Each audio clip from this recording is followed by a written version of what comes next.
ওই যে মদের বোতল আর এক প্যাক ডাল দে দো।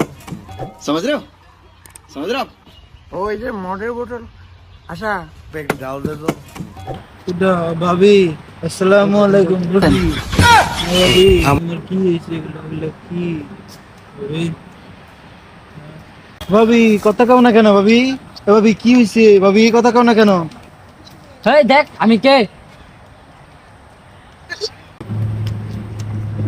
বাবা তুমি এখানে সরি সরি সরি বাবা তুমি তো জানোই আমি চোখে একটু কম দিই বাবা এখন তুই কি কইলি আমার চোখের সমস্যা তুমি চোখে দেখাও না আমার ডাক্তার দেখাও না তাহলে আজকে হঠাৎ এটা কি হলো এটা সব বোধহয় তোমার দোষ দেখো তো বাবা এটা কি ও তাই তোর চোখে সমস্যা হ্যাঁ বাবু, তাহলে তো হ্যাঁ, ডাক্তার দেখাইতে হইব।